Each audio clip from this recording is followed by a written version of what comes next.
الرحمن الرحيم ومن يطع الله ورسوله فقد فاز فوزا عظيما. قال النبي صلى الله عليه وسلم: لا يؤمن أحدكم حتى أكون أحب إليه من والده وولده والناس أجمعين. صدق الله مولانا العظيم وصدق رسوله النبی الکریم. محمد کی غلامی دین حق کی شرط اول ہے. محمد کی غلامی دین حق کی شرط اول ہے. اگر ہو اس میں کچھ خامی تو سب کچھ نامکمل ہے. میرے انتہائی معزز و محترم حضرات سامعین، سب سے پہلے تو میں شکریہ ادا کرتا ہوں بھائی منیب کا کہ جنہوں نے محبت کا اظہار کر کے اس مجلس میں شرکت کی دعوت دی، اور پھر ان کی سوچ اور فکر جو ہے میں اس پر بھی انہیں مبارکباد پیش کرتا ہوں کہ انہوں نے ایک عام سی دعوت کو دینی دعوت بنا دیا ہے. تو عام اپنے گھر کی دعوت، لیکن اس گھر کی دعوت کو انہوں نے دین کی دعوت میں تبدیل کر دیا ہے. اللہ تبارک و تعالیٰ سے دعا گو ہوں کہ اللہ تبارک و تعالیٰ انہیں جزائے خیر عطا فرمائے، اور ان کے اس جذبے کو اللہ تبارک و تعالیٰ اپنی بارگاہ میں قبول فرمائے، اور جس ارادے کے ساتھ انہوں نے یہ جذبہ یا سوچ رکھی ہے اللہ تبارک و تعالیٰ ان کو ان کے ارادے میں کامیابی عطا فرمائے. عزیز دوستو، دنیا میں ہر ایک چاہتا ہے کہ مجھے کامیابی ملے. ہر ایک کی چاہت ہے، چاہے وہ بوڑھا ہو، چاہے وہ جوان ہو، مرد ہو، عورت ہو، ہر ایک کی چاہت یہی ہے کہ اسے کامیابی ملے. لیکن کامیابی کیسے ملے گی؟ کامیابی کون سے راستے پہ ملے گی؟ کون سا راستہ ہمیں اختیار کرنا چاہیے کہ جس راستے میں ہمیں کامیابی ملے؟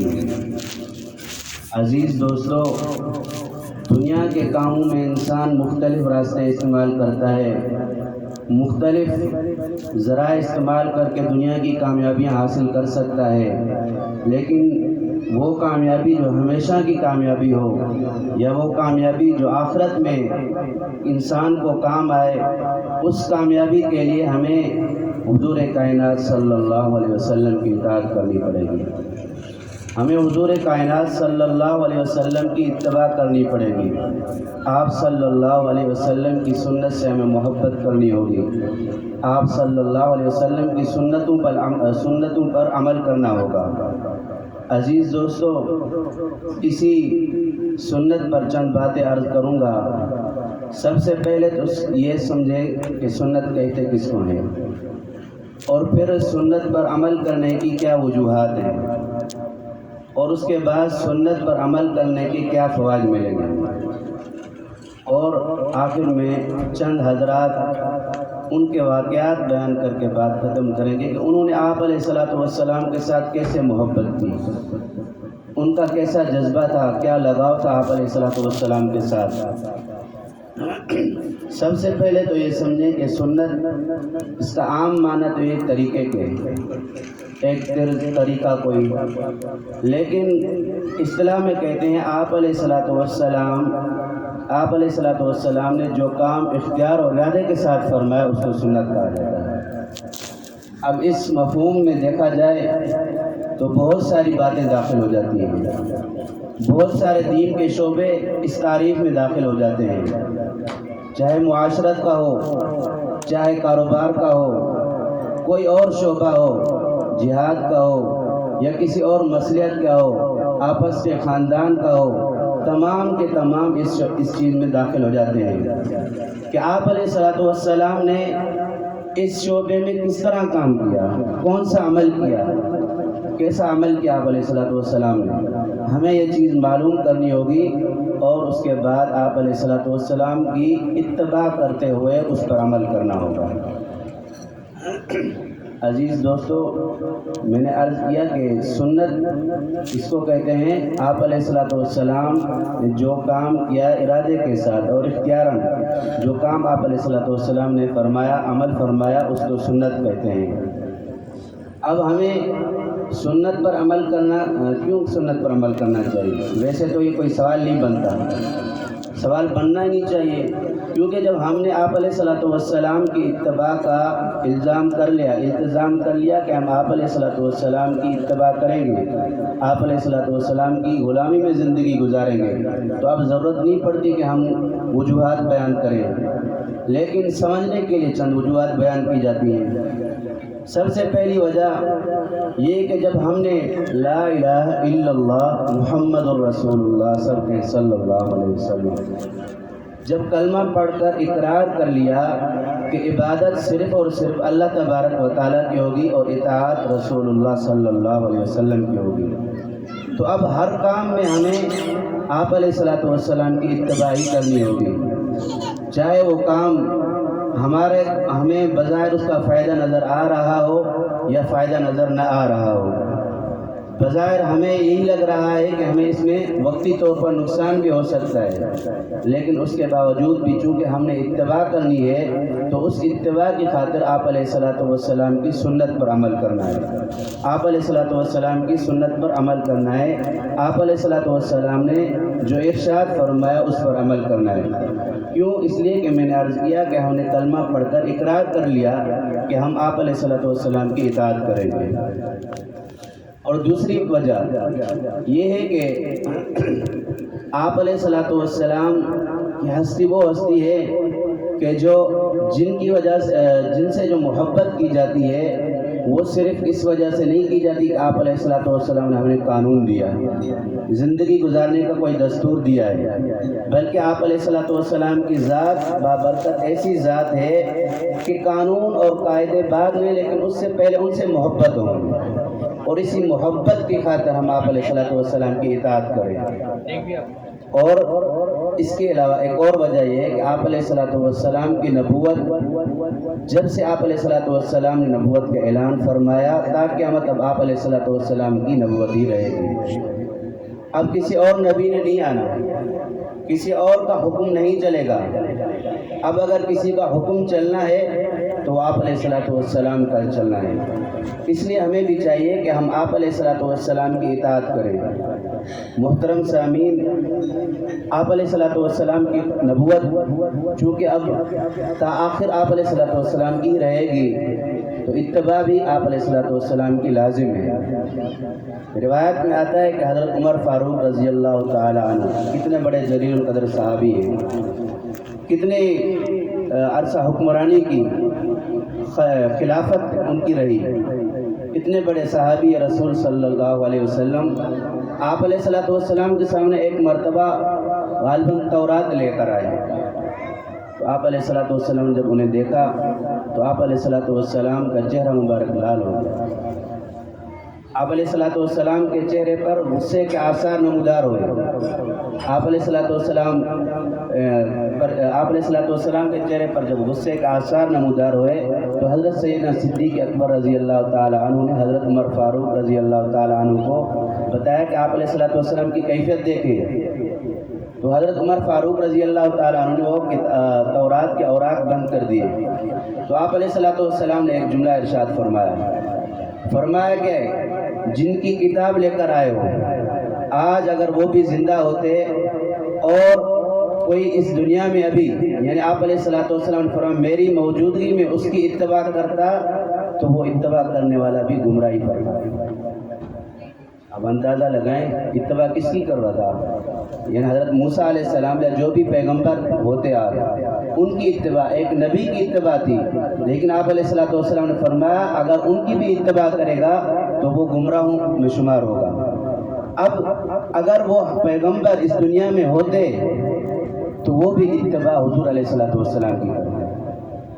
عزیز دوستو، جب ایک پیغمبر ان کی اتباع کرنے سے آپ علیہ الصلوۃ والسلام کی احکامات کی موجودگی میں ان کی اتباع کرنے سے اتباع کرنے والا شخص گمراہ ہو سکتا ہے، تو وہ لوگ جو ان حضرات انبیاء علیہ السلام کے ماننے والے ہیں، آج کے دور میں جیسے کہ غیر مسلم ہیں، مغربی دنیا والے ہیں، وہ ان انبیاء علیہ السلام کو ماننے والے بھی ہیں، جیسے کہ یہودی نصارہ ہیں، یہ اس طرح دیگر اور ہیں۔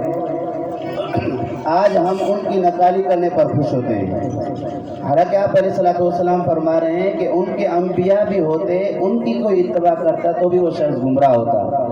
تو ہم سوچیں کہ اتنی بڑی ہستیوں انبیاء علیہ السلام، ان کی آپ علیہ السلام کی موجودگی میں ان کی اتباع کرنا بھی جائز نہیں ہے، ان کے پیچھے چلنا جائز نہیں ہے، تو پھر ہم آج کیوں ان لوگوں کے پیچھے پڑے ہوئے ہیں کہ جو خود بھی گمراہ ہیں؟ ہمیں سوچنا ہوگا۔ عزیز دوستو، ہمیں آپ علیہ السلام کی سنت پر عمل کرنا ہوگا۔ آپ علیہ السلام کی سنت پر عمل کرنے کے فوائد کیا ہوں گے؟ میں نے عرض کیا چند باتیں، ایک سنت کی تعریف، اور دوسرا ہے کہ آپ علیہ السلام کی سنت پر عمل کرنے کی وجوہات، اور تیسری بات یہ ہے کہ آپ علیہ السلام کی سنت پر جب ہم عمل کریں گے تو ہمیں کیا فائدے حاصل ہوں گے۔ فائدے تو بہت سارے حاصل ہوتے ہیں، البتہ چند فائدے میں آپ حضرات کے سامنے ذکر کر دیتا ہوں۔ سب سے پہلے جو فائدہ حاصل ہوتا ہے وہ اللہ تبارک و تعالیٰ کی محبت حاصل ہوگی۔ ہر ایک چاہتا ہے کہ اللہ تبارک و تعالیٰ کی محبت ہمیں مل جائے، ہر ایک کی چاہتی ہے، ہر ایک اس لیے تو عبادت کرتے ہیں، اس لیے نماز پڑھتے ہیں، روزہ رکھتے ہیں، اس لیے قربانی کرتے ہیں، زکوٰۃ ادا کرتے ہیں، یا کسی غریب کی مدد کرتے ہیں۔ یہی سوچ ہوتی ہے کہ اللہ تبارک و تعالیٰ کی محبت ہمیں حاصل ہو جائے، لیکن اللہ تبارک و تعالیٰ فرماتے ہیں قُلْ إِن كُنتُمْ تُحِبُّونَ اللَّهَ فَاتَّبِعُونِي يُحْبِبْكُمُ اللَّهُ۔ پیغمبر آپ انہیں بتائیں کہ اگر اللہ تبارک و تعالیٰ کی محبت چاہتے ہیں تو پیغمبر کی اطاعت کریں، فَاتَّبِعُونِی۔ آپ علیہ السلام نے فرمایا اگر آپ لوگ چاہتے ہو کہ اللہ تبارک و تعالیٰ کی ہمیں محبت حاصل ہو جائے تو پھر پیغمبر صلی اللہ علیہ وسلم کی اطاعت کرنی پڑے گی، جس کا نتیجہ یہ ہوگا کہ پھر اللہ تبارک و تعالیٰ خود ہی فرما رہے یحببکم اللہ۔ اب آپ لوگوں کو بتانے کی ضرورت نہیں ہوگی، اب آپ لوگوں کو کہنے کی ضرورت نہیں ہوگی کہ ہم صدقہ خیرات جو کر رہے ہیں، ہم جو عبادت کر رہے ہیں اس لیے کر رہے ہیں کہ اللہ تبارک و تعالیٰ کی ہمیں محبت حاصل ہو جائے۔ اللہ تبارک و تعالیٰ فرما رہے ہیں یحببکم اللہ، اب بتانے کی ضرورت نہیں ہے، اب اللہ تبارک و تعالیٰ خود ہی آپ لوگوں سے محبت کرنے والے بن جائیں۔ عزیز دوستو، سب سے پہلا انعام یا فائدہ، کتنا بڑا فائدہ ہے کہ اللہ تبارک و تعالیٰ کی ہمیں محبت حاصل ہوگی، اور دوسرا فائدہ یہ حاصل ہوتا ہے کہ اللہ تبارک و تعالیٰ کی محبت تو ہمیں حاصل ہوتی ہے، لیکن اس کے ساتھ ساتھ اللہ تبارک و تعالیٰ کی طرف سے ایسے شخص کے لیے جو آپ علیہ السلام کی اتباع کرتا ہے، چاہے وہ مرد ہو چاہے وہ عورت ہو، ہمیں ہر ایک کو سوچنا چاہیے کہ ہم کتنی اتباع کر رہے ہیں، کیا ہم آپ علیہ السلام کی اتباع کر رہے ہیں؟ کہیں ہم ایسا تو نہیں جوانی کی مستی میں آ کر ہم آپ علیہ السلام کی سنت کو بھول بیٹھے ہیں؟ عزیز دوستو، اس پر سوچنا ہوگا۔ دوسرا فائدہ میں عرض یہ کر رہا تھا کہ اللہ تبارک و تعالیٰ کی طرف سے پہلا تو یہ کہ محبت حاصل ہوگی، دوسرا فائدہ حاصل یہ ہوگا کہ ایسا شخص، اس کے لیے گویا کہ ایک تمغہ امتیاز ملے گا کہ یہ اللہ تبارک و تعالیٰ سے محبت کرنے والا انسان ہے۔ ظاہر سی بات ہے جب ایک بندہ آپ علیہ السلام کی سنت پر عمل کر رہا ہے، آپ علیہ السلام کا ہر قول، ارشاد مبارک یا عمل اس کے لیے سب سے مقدم ہے، وہ یہی سوچتا ہے کہ سب سے پہلے حضور علیہ السلام کی اتباع ہے، تو پھر اللہ تبارک و تعالیٰ کے ساتھ بھی اس کی محبت ہوگی۔ تو ایسے شخص کے لیے دوسرا کیا فائدہ ہے کہ اللہ تبارک و تعالیٰ کے ساتھ اس کو محبت کرنے کا گویا کہ تمغہ امتیاز مل جاتا ہے۔ عزیز دوستو، ہمیں بھی چاہیے کہ ہم آپ علیہ السلام کی سنت کی اتباع کریں، ہر آن ہر گھڑی ہر لمحہ ہمارا اسی میں گزرے کہ کہیں ہم آپ علیہ السلام کی نافرمانی میں تو نہیں گزار رہے۔ جنہوں نے سنت کو چھوڑا کتنے وہ خوار ہوئے۔ آپ علیہ السلام کی اتباع کو جب چھوڑ دیا تو آپ حضرات کے سامنے آج امت افراد کے حیثیت سے بھی ہر ایک شخص پریشان ہے۔ ہر ایک شخص ذہنی طور پر پریشان ہے کہ اس کی زندگی میں سکون نہیں ہے۔ کیسے سکون ہوگا جب ہم نے آپ علیہ الصلوۃ والسلام کی سنت کو چھوڑ دیا؟ اور اجتماعی اعتبار سے بھی سب پریشان ہیں کہ ہم کیسی ذلت کی زندگی گزار رہے ہیں۔ عزیز دوستو، عزت والی زندگی اگر ہے تو وہ آپ علیہ الصلوۃ والسلام کی اتباع والی زندگی ہے۔ آپ علیہ الصلوۃ والسلام کے ساتھ حضرات صحابہ کرام نے کیسے محبت کر کے دکھائی۔ میں چند واقعات بیان کرنے کے بعد سوال آپ حضرات پر ہی چھوڑ دیتا ہوں۔ خود ہی آپ سوچیں کہ ہمیں ایسی محبت حاصل ہے یا نہیں ہے۔ کیا ہم صرف دعویٰ تو نہیں کرتے کہ واقع ہماری محبت ہے، یا صرف زبانی دعویٰ ہم کرتے ہیں؟ روایت میں بہت سارے واقعات آتے ہیں، بہت سارے واقعات ایسے ملتے ہیں کہ جوان ہوں یا بوڑھے ہوں، عورتیں ہوں یا مرد ہوں، بچے ہوں، ان سب نے اپنے اپنی محبت کا اظہار کس طرح کیا ہے۔ روایت میں واقعہ آتا ہے، حضرت زید بن حارثہ ایک صحابی رسول ہیں، چھوٹی سی عمر میں آپ علیہ الصلوۃ والسلام کی خدمت میں حاضر ہوئے۔ والدین سے دور ہو چکے تھے۔ والد صاحب کو پتہ چلا کہ ان کے بیٹے فلاں جگہ ہیں، تو وہ اپنے بھائی کے ساتھ آپ علیہ الصلوۃ والسلام کی خدمت میں حاضر ہوا۔ آپ علیہ الصلوۃ والسلام کے سامنے حاضر ہوا۔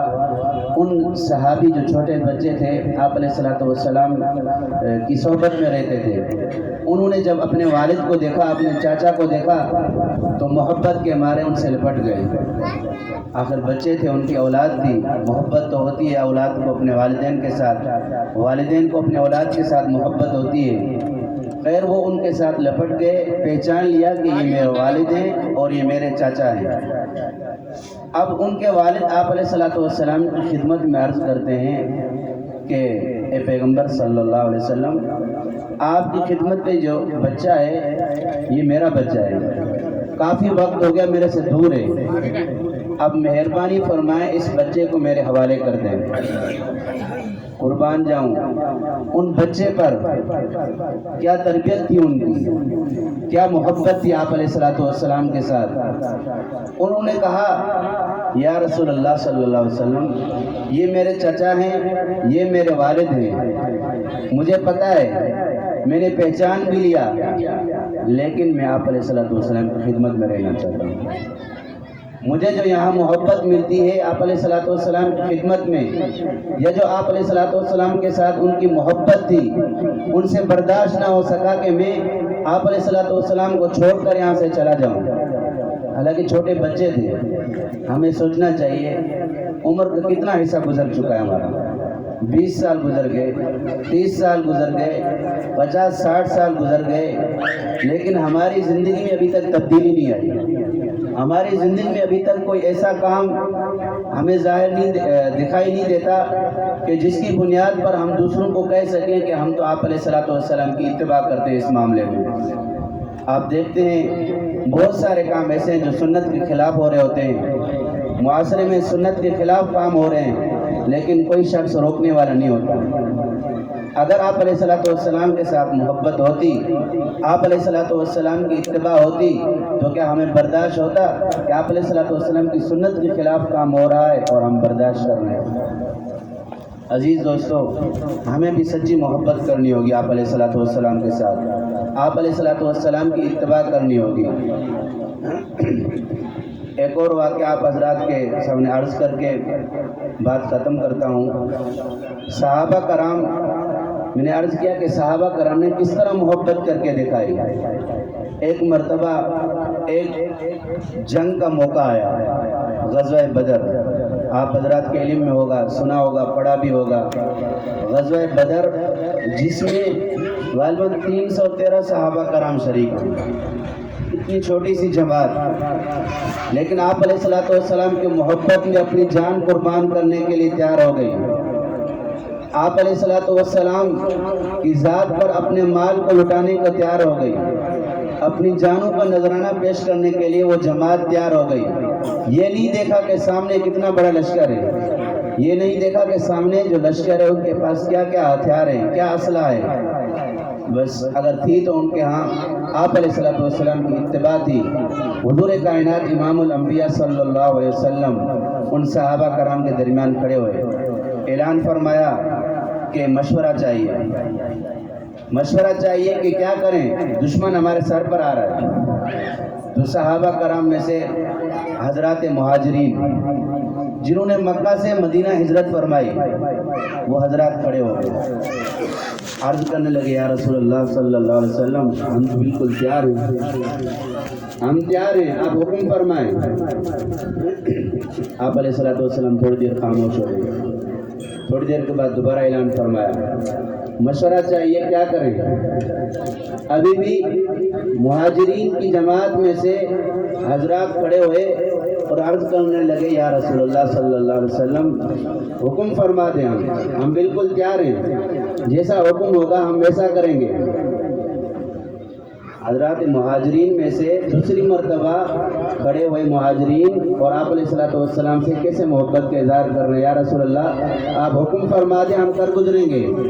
لیکن انصار میں سے کوئی نہیں اٹھا، وہ صحابہ کرام جنہوں نے مہاجرین کو ٹھکانہ دیا، مہاجرین کے لیے اپنی چیزیں قربان کی، مدینہ کے رہنے والے صحابہ کرام خاموش بیٹھے ہیں۔ دوسری مرتبہ جب اعلان ہو گیا، آپ علیہ الصلوۃ والسلام نے اعلان فرمایا، مہاجرین میں سے جب دوسری مرتبہ مہاجرین نے بھی اظہار کیا کہ ہم یا رسول اللہ تیار ہیں، تو ایسے اس وقت جو ہے نا صحابہ میں سے انصار میں سے ایک صحابی رسول کھڑے ہوتے ہیں اور عرض کرنے لگتے ہیں یا رسول اللہ صلی اللہ علیہ وسلم لگتا ہے آپ چاہتے ہیں کہ ہم کچھ بولیں، یا رسول اللہ آپ دوبارہ اعلان فرما رہے ہیں، بظاہر یہی معلوم ہوتا ہے آپ کی چاہت یہی ہے کہ ہم بھی کچھ کہیں، ہم کیوں خاموش بیٹھے ہیں۔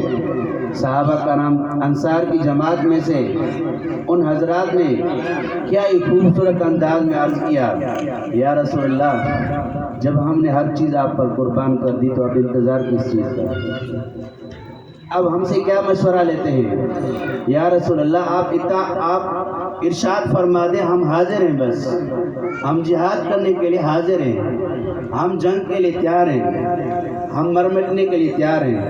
عزیز دوستو، صحابہ کرام تو آپ علیہ الصلوۃ والسلام کے سامنے آپ علیہ الصلوۃ والسلام کی زبان مبارک سے یہ بھی سننا نہیں چاہتے تھے کہ انصار کھڑے ہو جاؤ کیا مشورہ ہے۔ انہوں نے تو عرض کر دیا یا رسول اللہ ہمارا وہی مشورہ ہے جو آپ علیہ الصلوۃ والسلام کا مشورہ ہے، کیونکہ ہم نے آپ علیہ الصلوۃ والسلام پر ہر چیز قربان کر دینی ہے، تو اب ہمیں مشورہ دینے کی ضرورت نہیں ہے۔ عزیز دوستو، اس طرح کی محبت ہمیں کرنی ہوگی، اس طرح کی محبت ہمیں دکھانی ہوگی۔ عبادت اس طرح کی کریں جیسے کہ صحابہ کرام نے کر کے دکھائی، چاہے وہ جوان ہیں، چاہے وہ بوڑھے ہیں، چاہے وہ مرد ہیں یا عورتیں ہیں۔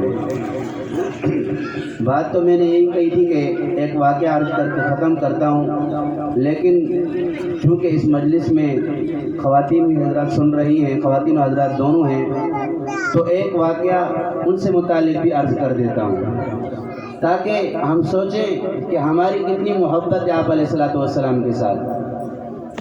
روایت میں ایک واقعہ آتا ہے کہ ایک صحابیہ عورت ذات ہے، ان کی محبت دیکھیں،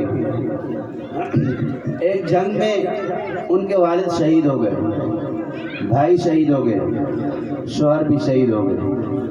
اندازہ لگے ایک ہی جنگ میں 3 رشتہ دار، بھائی، والد اور شوہر، جن کے شوہر انتقال کر جاتے ہیں انہیں پتہ ہوتا ہے، جن کے والد اس دنیا سے چلے جائیں انہیں معلوم ہوتا ہے کہ کیا غم ہے ان پر۔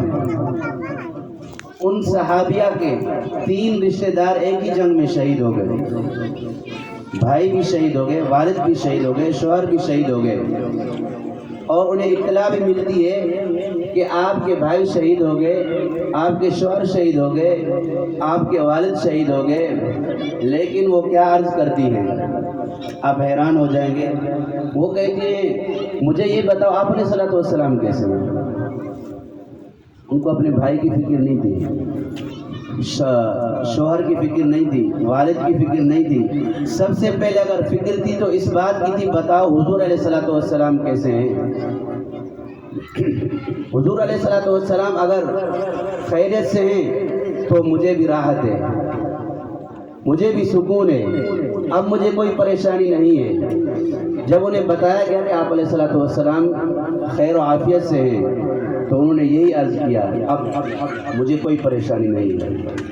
جب آپ علیہ الصلوۃ والسلام خیر و عافیت سے ہیں تو اب تمام کی تمام پریشانیاں، تمام کی تمام جو غم آئے میرے اوپر، وہ تمام کے تمام غم اور پریشانی میرے اوپر سے ختم ہو گئی۔ اب مجھے پریشانی کی ضرورت نہیں، کسی غم کی بھی ضرورت نہیں۔ عزیز دوستو، اب ہمیں بھی سوچنا ہوگا کہ ہم آپ علیہ الصلوۃ والسلام کے ساتھ کیسے محبت کرتے ہیں، ہم آپ علیہ الصلوۃ والسلام کی اتباع کیسے کرتے ہیں۔ آیا ہماری اتباع سچی ہے یا صرف دعوے کی بنیاد تک ہے؟ آیا ہماری محبت سچی ہے یا صرف دعوے کی بنیاد پر محبت کرتے ہیں؟ دعا ہے کہ اللہ تبارک و تعالی ہمیں سمجھ عطا فرمائے، اللہ تبارک و تعالی ہمیں اپنی عبادت کرنے کی توفیق عطا فرمائے، ایسی عبادت جیسے کہ صحابہ کرام نے عبادت کر کے دکھائی، جوانی والی عبادت ہو۔ جوانی والی عبادت جو ہوتی ہے وہ بہترین عبادت ہوتی ہے۔ انسان کمزور ہونے کے بعد بہت سارے کام کر دیتا ہے کیونکہ وہ عاجز ہے اب، لیکن جب اس کے پاس طاقت و قوت ہو، ایسی حالت میں اللہ تبارک و تعالیٰ کی اتباع کرنا، اللہ تبارک و تعالیٰ کی اطاعت کرنا، حضور علیہ الصلوۃ والسلام کی اطاعت کرنا، یہ چیز اصل ہے۔ ثواب تو دونوں پر ہے، اللہ تبارک و تعالیٰ دونوں کو اجر عطا فرمائیں گے، چاہے بوڑھا ہو چاہے جوان ہو، چاہے بوڑھی ہو یا جوان ہو، ثواب تو ہر ایک کو اللہ تبارک و تعالیٰ عطا فرمائیں گے۔ لیکن عبادت وہ ہو کہ جس عبادت میں لذت بھی ہو، مزہ بھی ہو۔ اللہ تبارک و تعالیٰ سے دعا ہے کہ اللہ تبارک و تعالیٰ ہمیں اپنے پیارے پیغمبر صلی اللہ علیہ وسلم کی سچی اتباع کرنے کی توفیق عطا فرمائے۔ وآخر دعوانا